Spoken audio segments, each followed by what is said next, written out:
Hi, Soul Family.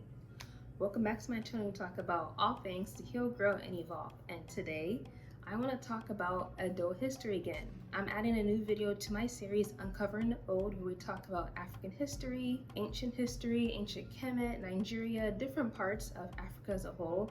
I don't want to just include Nigeria. I want to include other things about Egypt, other things about other countries as well.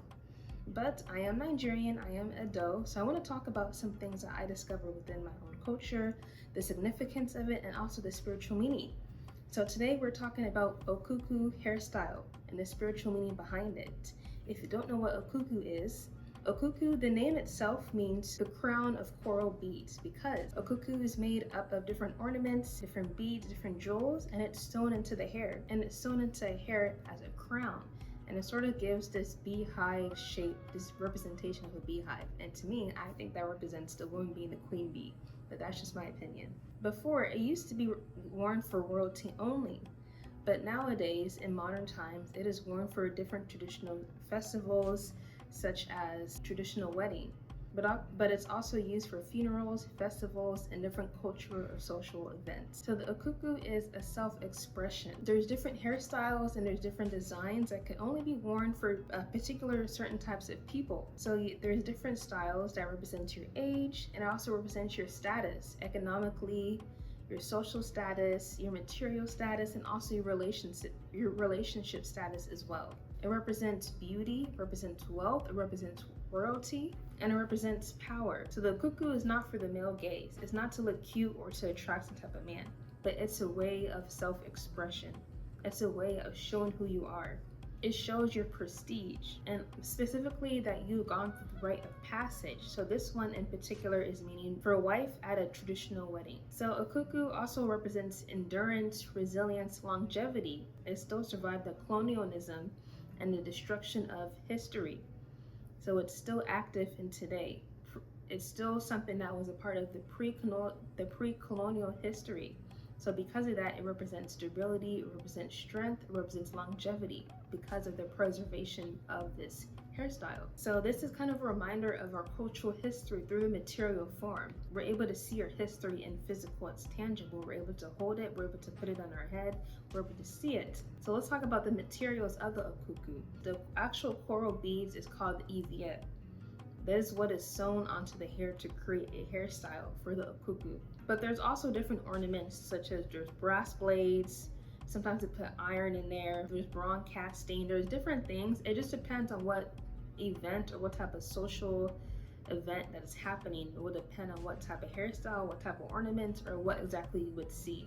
And then with these bronze blade, with these ornaments, there are certain shapes that are worn only for certain people in ruling. The Igue itself is a coral bead and represents nobility and represents royalty. So the Igue coral is red, and red is a very powerful color in Nigeria because it represents royalty, and the color red is really held for people of royalty to wear that color to represent the power that they have over the land.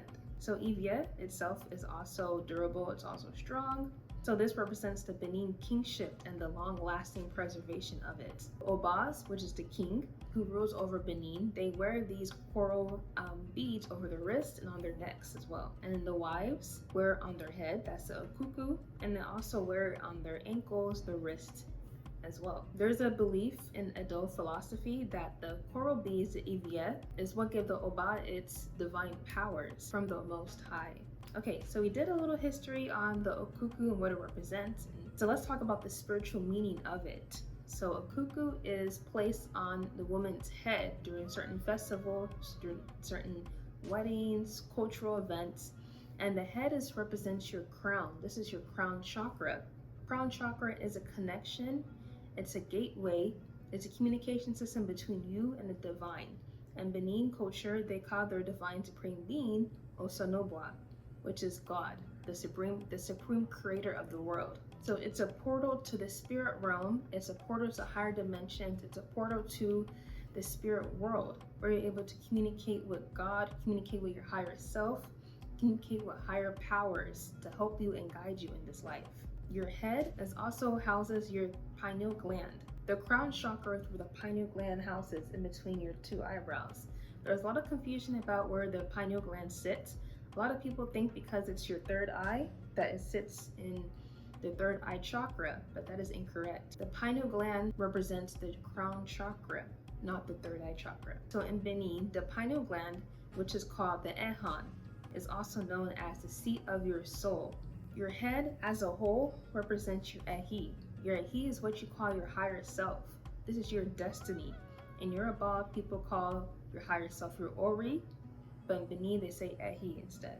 And your higher self is what it connects you between the 3D realm here and then the higher dimensions. Your higher self is your destiny. It's your purpose being here on this earth. It's your soul's mission. It's your task you're meant to complete while being here on this earth. And your higher self is here to aid you and to help you complete that task. It helps you unlock your DNA, unlock memories, and unlock gifts and abilities that you're meant to use to help yourself and to achieve your purpose, to achieve your destiny. So there is a quote in Benin, but I'm going to translate it to English, and it says, "Everyone stands before the Creator to choose her destiny before coming here to Earth," which is Agbon. So basically, before you come here on Earth, you choose what you're meant to do. You choose your purpose. You choose your life. You choose your destiny. You choose your soul mission to complete here on this earth. And that sits right on top of your head, your ehi, which houses your destiny. So the destiny you chose before coming here on earth sits right on top of your head. And your head is also a point of wisdom, and it's the highest point in your body. It's closest to the divine as well. There is an annual festival in Benin culture called the Igue Festival. So with this festival, people come, the chiefs come, the Oba of the kingdom comes, and they give their thanks, they give their appreciation to the divine being, Osanobwa, and also to their head for guiding them, protecting them, seeing them through the year, also to prepare for the next year as well. And it's also for the Obas to give the blessing to its people and to the land. I want to specifically talk about Okuku during a traditional wedding.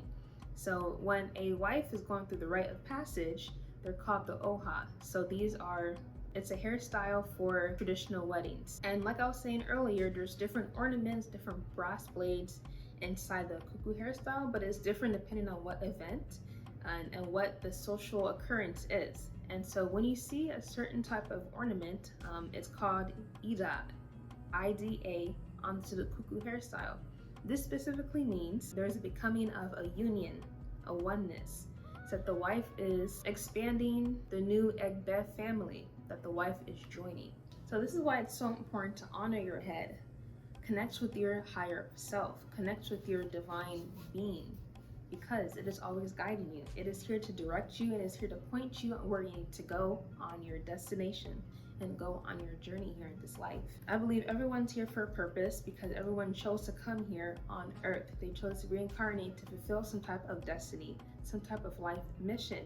And your higher self sits right on top of your crown chakra, and it's here, it's guiding you, and it's communicating with the divine being. It's communicating with angels. It's communicating with ancestors to guide you and to lead you to where you're meant to go. That's another aspect of why it's important to connect to your head. In terms of the Okuku, I feel like there's a lot of spiritual properties that is worn on the Okuku hairstyle. So there's iron, there's copper, brass blades, and Ivia. These are very important spiritual properties that can help you activate your spiritual gifts, help you activate that communication portal, activate that gateway between you and your higher self, especially when you're giving gratitude, giving thanks, giving appreciation to your higher self. That just amplifies and that just aids your connection to your higher self, connection to the divine. So these are properties, and these are material things that can help you evolve, help you gain more self-awareness, and help you just be more aware of yourself and what you're meant to do here on this earth. So I can make a video specifically about different spiritual properties. Like copper is a very important one. Brass is also used a lot, specifically in Benin culture, Benin jewelry, headdresses, art. Brass is a common material and it has a lot of spiritual properties. And copper is a good one, iron as well. So just let me know in the comments. But that's all I have for this video today. I hope you enjoyed. I hope you learned something new today. I really hope this video finds you well. And until next time, I will talk to you guys later. Bye, y'all.